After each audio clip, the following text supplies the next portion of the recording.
Hola, ¿qué tal? Muy buenas tardes. ¿Qué tal? ¿Cómo les va? Bienvenidos, bienvenidas a esta segunda etapa de esta jornada muy calurosa, por lo que veo, estamos todos abanicándonos, hace mucho calor. Estamos arrancando esta segunda etapa, decía, de este martes, que tiene que ver con el primer foro mundial de pensamiento crítico organizado Claxo 2018. Les quiero contar que en esta etapa, en esta mesa de lujo con invitados internacionales que vamos a tener, vamos a estar hablando de la descolonización del mundo, ni más ni menos, parece insólito, pero a esta altura tenemos que hablar de este tema porque hay 17 territorios a nivel mundial que todavía tienen que ser descolonizados, entre ellos, ni más ni menos que nuestras Islas Malvinas. Así que es un tema central tratado aquí en este foro de Claxo 2018. Esta mesa va a estar coordinada por el diputado nacional Daniel Filmus, a quien ya le doy la bienvenida y lo sumamos a este escenario. Gracias, Daniel. Daniel, diputado nacional, fue senador nacional, especialista en la temática de Islas Malvinas y que va a coordinar esta mesa con Bernardo y Edgardo. Daniel, lo dejo en tus manos. Muchas gracias. Bueno, primero decir buenas tardes a todas y todos. Es un honor enorme participar de este encuentro enorme de Claxo también. Que las ciencias sociales de América Latina tengan una mirada crítica, una mirada profunda, una mirada de transformación, y más honor todavía es compartir el panel y tener la oportunidad de darle la palabra a Edgardo Lander y a Bernard McQueen. Un aplauso enorme para ellos. No necesitan presentación ninguno de los dos. Conocen a Edgardo, uno de los pensadores progresistas transformadores de izquierda más importantes de América Latina, compañero venezolano, compañero que ha trabajado fundamentalmente en los movimientos sociales y fue parte del movimiento que derrocó el ALCA, formó parte del comité organizador del Foro Social Mundial realizado en Caracas en el 2006, es asociado al Instituto Internacional de Ámsterdam, y no voy a seguir leyendo publicaciones y demás porque tiene una trayectoria académica enorme, pero todos lo conocen. Particularmente para mí es un gusto presentarlo a Bernard. Bernard es un profesor emérito de literatura en Londres, en la Universidad de Nottingham en particular. Me ha tocado trabajar muchísimo con él desde la perspectiva de Malvinas. Tenemos un proyecto conjunto que tiene que ver con los excombatientes argentinos y británicos respecto de Malvinas, y hay que decirlo, es uno de los pocos británicos que mira a América Latina, que mira hacia el mundo y que trabaja por la integración y por la igualdad global. Solamente para abrir, quiero decir que esta mesa sobre colonización en América Latina y en el mundo no debiera haber existido. En el siglo XXI no hay ningún lugar para el colonialismo.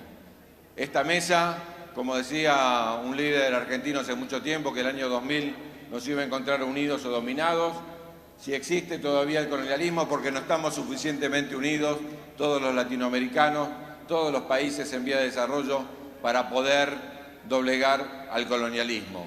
América Latina tiene los dos tipos de colonialismo. Tiene el colonialismo financiero, el colonialismo económico, la explotación de los países centrales, pero también América Latina y en particular Argentina tiene el colonialismo propio del siglo XVII, XVIII, XIX, que es el colonialismo territorial. Y no vamos a bajar nunca las banderas hasta que no recuperemos la posibilidad de que las Malvinas sean argentinas. Ese colonialismo es para nosotros el eje central. Y termino la presentación simplemente señalando de que se cumplen este año 13 años de un encuentro enorme que nos tuvo como protagonistas, que ocurrió en Mar del Plata y donde líderes de la talla de Néstor Kirchner, de Hugo Chávez y de Lula le dijeron no al ALCA. Seguramente si no hubiera estado ese coraje en aquel momento, hoy no podríamos estar realizando este evento. Ni una palabra más. Le damos, para comenzar la intervención, le damos a Edgardo la palabra y luego a Bernard. ¿Aló? ¿Se oye? Buenas tardes.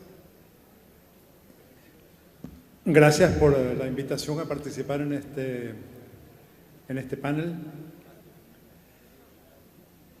Por razones de tiempo, este es un panel que en su totalidad tiene 20 minutos.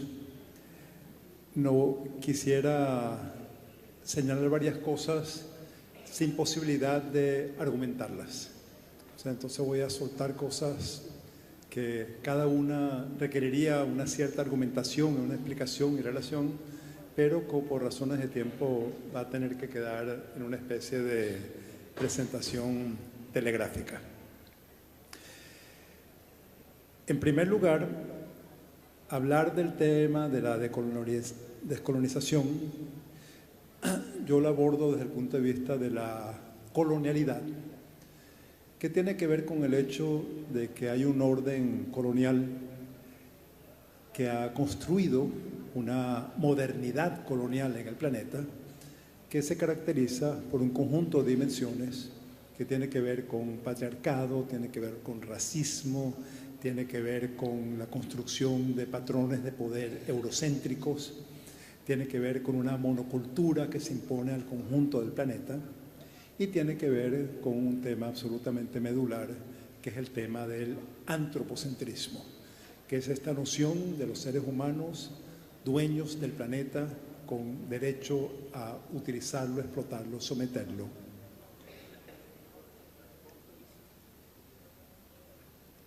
Como este tema no ha sido abordado en las presentaciones que se han hecho hasta el momento, quisiera detenerme en este aspecto, no porque considere que sea el único significativo de la construcción de la colonialidad, del orden de la modernidad colonial, sino porque es el que presenta en este momento la amenaza más inmediata y severa a la vida en el planeta.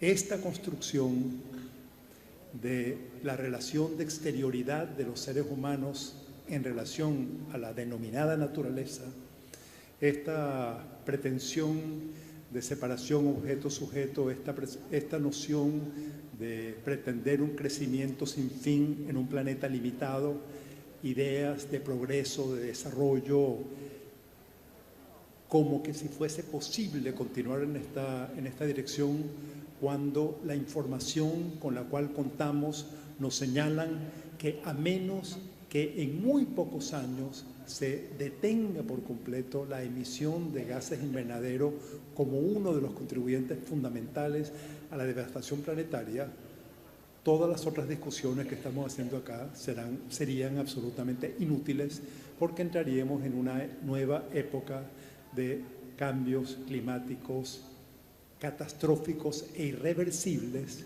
que pondrían en peligro la vida tal como la conocemos.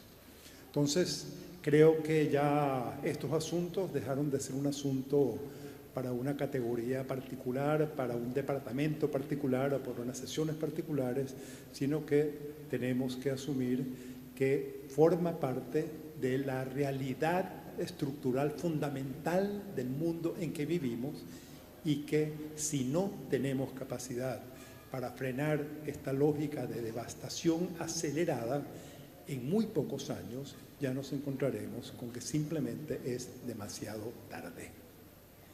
En segundo lugar,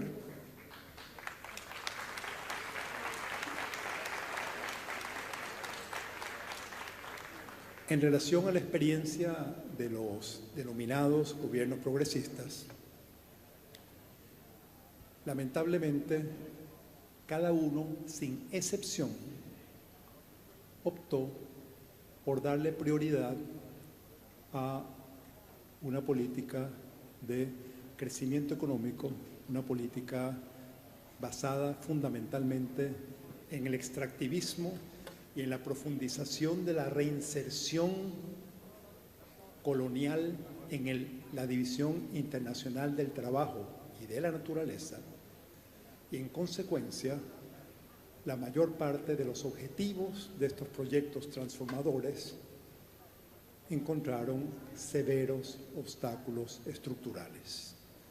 No es compatible la noción de la defensa de los derechos de la naturaleza con el extractivismo.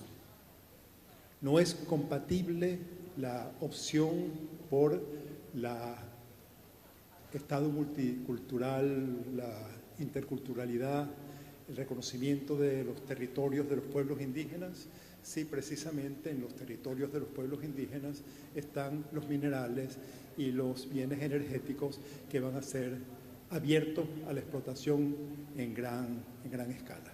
Entonces nos encontramos con que el conjunto del proyecto transformador denominado progresista en América Latina estuvo atravesado por haber asumido el extractivismo como la modalidad fundamental de inserción en el mercado global y la forma fundamental de responder a todos los retos internos de la deuda social, de la búsqueda de la equidad, de las políticas públicas, etcétera, etcétera, pero en condiciones donde en lugar de convertirse estos gobiernos en un lugar de resistencia a la maquinaria de acumulación global del capital que está destruyendo el planeta y que requiere un freno a muy corto plazo, estos gobiernos, sin excepción, lo que hicieron fue continuar alimentando esta maquinaria devastadora y en ese sentido, lejos de responder al principal reto de la crisis civilizatoria que confrontamos, contribuyeron a profundizarla.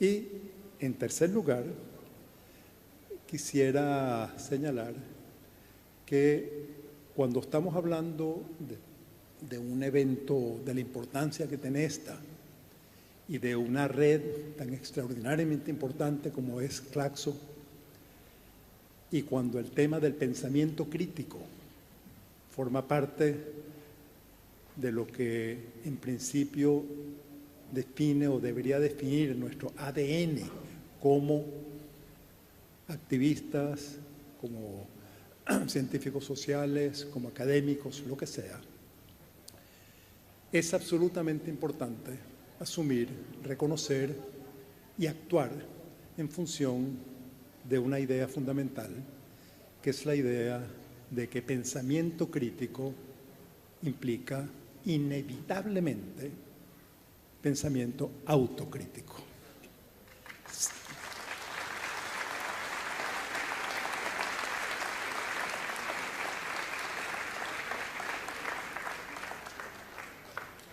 Yo estoy absolutamente alarmado por la forma en la cual pensamos las experiencias progresistas, los problemas, los obstáculos, los logros, los fracasos, con un pensamiento que parecería ser un pensamiento de la Guerra Fría, donde el mundo se divide entre buenos y malos, donde de lo que se trata es de antiimperialistas y proimperialistas, y por lo tanto, la culpa de los problemas siempre está en otra parte.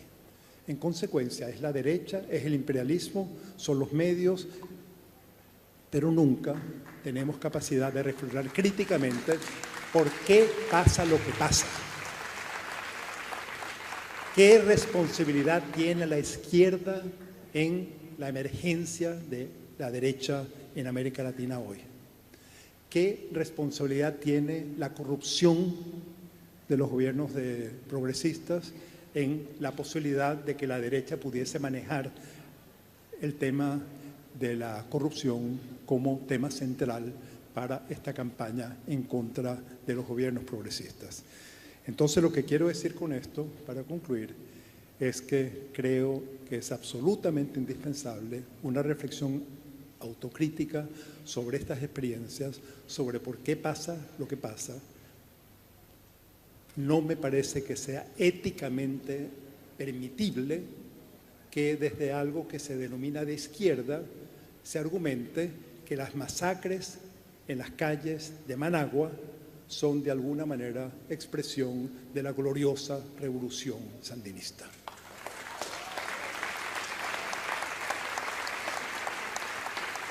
Como venezolano, no me parece que tenga justificación alguna que desde la izquierda se defienda el gobierno de Maduro, que hoy es un gobierno militar civil un gobierno crecientemente autoritario, un gobierno cuyas políticas ambientales están devastando el país. El arco minero es hoy uno de los desastres ambientales más extraordinariamente vastos en todo el continente. Y en Venezuela hay una profunda crisis, no solo política y económica, sino una crisis humanitaria. Y obviamente hay una responsabilidad muy importante de la política imperial, hay una responsabilidad muy importante del cerco económico y financiero de los Estados Unidos, pero la crisis económica profunda de Venezuela comenzó hace 4 años y el bloqueo del gobierno de Trump empezó hace 1 año. Entonces, el colapso de la industria petrolera, el desmontaje de la economía venezolana es algo que viene de mucho tiempo atrás y simplemente atribuir todo lo que pasa nuevamente al imperialismo es negarse a aprender de la experiencia. Y si no aprendemos de la experiencia, seguiremos repitiendo los mismos errores. Muchas gracias. Muchas gracias. Muchas gracias, Edgardo. Bernard.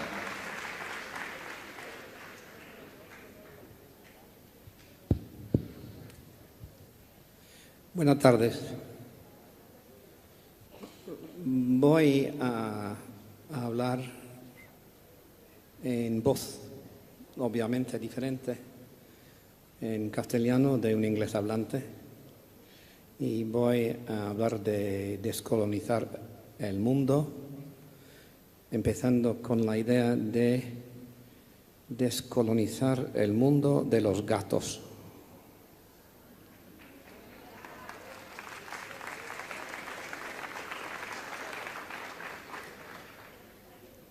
Por supuesto, no me refiero al gato mencionado por la presidenta Cristina, sino de otro argentino probablemente menos célebre, es decir, Jorge Luis Borges, que ha escrito: no hay que buscarle 3 pies al gato. ¿Por qué? Agradeciendo la generosa invitación a el primer foro internacional sobre el pensamiento crítico, quiero justaponer la frase el pensamiento crítico y esta otra frase, la de pensar críticamente. Voy rápidamente a poner texto y contexto, o más bien dicho, en el caso, textos. Primero, textos. En el 2006 organicé casi accidentalmente el primer encuentro de veteranos, no 1 a 1, sino un grupo de 10 veteranos argentinos invitados a venir a Inglaterra, donde se reunieron durante 4 días con 12 veteranos británicos. Unos meses después de la publicación de las actas, que las actas tenían el título Hors de combat, yo publiqué un libro que tenía como título Falklands, Malvinas, An Unfinished Business, es decir, un asunto o también un negocio sin acabar. Las reacciones críticas a ese libro en Reino Unido, casi nada. Aquí en la Argentina, sí, bastante reacción. de esa base surgieran muchas amistades aquí y se lo agradezco a todos los, no solo argentinos, sino a los compañeros latinoamericanos que están aquí. En Malvinas la reacción era totalmente negativa. Han dicho que no, ni en la biblioteca ni en librerías se puede tener acceso a ese libro. ¿Por qué? No les ha gustado el guión entre Falklands y Malvinas, para no hablar del disgusto del título, subtítulo, un asunto, un negocio sin acabar. La reacción argentina se extendió a la embajada cuando llegó a Inglaterra después de un lapso de 4 años sin embajador, Alicia Castro, y cuando a través de la cooperación y la amistad que hemos establecido me puso en contacto con Daniel Filmus y Daniel en su turno con los colegas, los compañeros de Claxo, y tomo este momento para agradecer a Pablo y a los compañeros Claxo. Surgió del contacto, de este contexto, un proyecto con los veteranos y también lo que llamaríamos una especie de diplomacia itinerante, sobre todo entre Daniel y yo y otras personas. Y la idea es que, como algunos aquí sabrán, un mero crítico literario en Inglaterra es invitado a hablar de literatura y nada más. Pero en latitudes y con actitudes latinas, un especialista en literatura puede ser considerado como un intelectual público. Felizmente no es mi caso. Pero me interesa teorizar un poco, no demasiado, la noción de descolonizar. Y me parece ahora el momento de decir que es muy apropiado que no estoy hablando en inglés.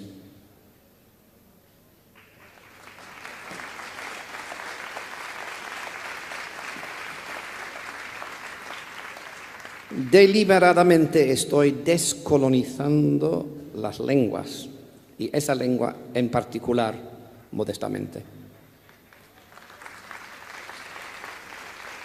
En el mismo acto, trato de descolonizar el yo, descolonizar el ser y descolonizar el estar todos los días. Ayer nos puso Nilma Lino Gómez un desafío. ¿Se acordarán? Descolonizar las mentes. ¿Dónde está el ministro? ¿Dónde está la ministra? Dijo. Y mi pregunta podría ser equivalente. ¿Dónde está el pensamiento crítico y dónde está la pregunta crítica en lo que se refiere a los veteranos y también a las veteranas de conflictos, no solamente del conflicto del 82? La segunda pregunta de hoy es: ¿qué diablos tiene que ver la descolonización y el Brexit? En las cartografías de los años 80, las islas inexistentes que ocuparon el medio del Atlántico no tenían nombre, no necesitaban nombre. Era para los ingleses, los británicos, un gran triunfo vacío el Atlántico es nuestro. Thatcher cuenta que dijo a los militares rusos, "They didn't think we would do it, but we did." Ahora, con el Brexit, vuelven los británicos y sobre todo los ingleses a retomar esa posición de autodelusión, de ser un poder independiente mundial, mientras se oye esa voz de un reino muy, muy desunido. En estos días del Brexit, un amigo de Daniel y mío, que solo hemos conocido en mayo de este año, que se llama Gus Hales, veterano, después de varias tentativas de matarse, se convirtió en sacerdote budista y hoy él está en su 10º día de huelga de hambre en las calles de su pequeño pueblo cerca de Birmingham. Daniel y yo les invitamos a todos a invitar a los veteranos, a escuchar a los veteranos, a apoyar, a escuchar sus discursos, sus diferencias, sus necesidades de entonces, del 82 y de ahora. Ellos piden, por favor, no separar mi cuerpo usado, abusado, de mi mente olvidada, necesitada. No hay que buscar 3 pies al gato mutilado, ni teorizar lo real sin actuar. Y aquí termino. ¿Cómo actuar? Otra justa posición que surge sobre todo después de la mesa de esta mañana. Los colegas, los compañeros hablaron de las, y cito, las oleadas neoliberales. Yo sugiero que una de esas oleadas neoliberales es la de los brexiteros bucaneros. Una de las primeras llamadas telefónicas que recibió Macri, presidente electo en el momento, fue una llamada de David Cameron. No hablar de soberanías, señor, ni de negociaciones, sino de nuevos mercados y viejos comercios. Cuidado, compañero Juan Carlos Monedero, si la Inglaterra de hoy o la Inglaterra del Brexit se incluye en esa lista de países que, cito, no nos dejen solos. Esa empresa es la de recolonizar nuevos mundos vistos como mercados, como en la reciente visita a Buenos Aires de Boris Johnson. Vino no a explorar, vino con la intención de explotar, de reexplotar, el líder de los brexiteros. En contraste, nosotros tenemos un nuevo proyecto pequeño, modesto, en palabras de Estela de Carlotto, con una sed de memoria, verdad y justicia. Nuestro proyecto será el de continuar el apoyo ofrecido a los veteranos del conflicto del 82, entre tantos otros. Apoyar a no todavía constituir solo una reserva de la memoria histórica, palabras de esta mañana de la compañera Victoria. Veteranos, ustedes están vivos. Ustedes no son otros. Estamos con ustedes. Ustedes están y estarán visibles. Ustedes están vivos. En nuestro proyecto transatlántico, que se llama Veteranos Nunca Más Olvidados, Veterans Never Forgotten, con solidaridades del Claxo y de varias otras entidades de la Unión Europea, por ejemplo, decimos juntos: veteranos presentes. Si nosotros dejamos que ustedes sean otros, pensar críticamente implica que nos estamos otreando cada vez que pasamos al lado del veterano que duerme en la calle antes de suicidarse. Ustedes están visibles, que vivan mejor, que nunca más desaparezcan de la memoria.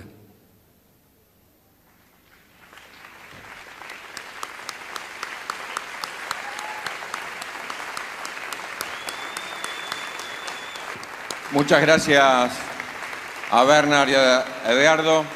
Para cerrar, simplemente quería señalar cuál fue el elemento común de los dos planteos, y tiene que ver, me parece, con el pensamiento crítico y tiene que ver también con el papel de los científicos sociales. Felicitar a Pablo Gentili y felicitar a los que organizaron este encuentro.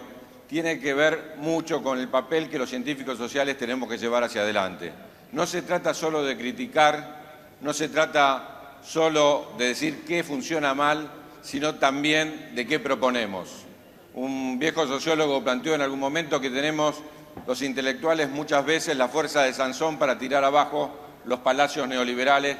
No tenemos la fuerza de la propuesta como para evitar que los palacios se nos caigan encima de nuestros hombros o de nuestros pueblos. Y en este sentido, me parece que lo de las oleadas, que seguramente planteó recién Bernard, tiene que ver que la única forma para que venga realmente una nueva oleada transformadora es que nosotros no estemos parados frente a las olas como si fuéramos surfistas.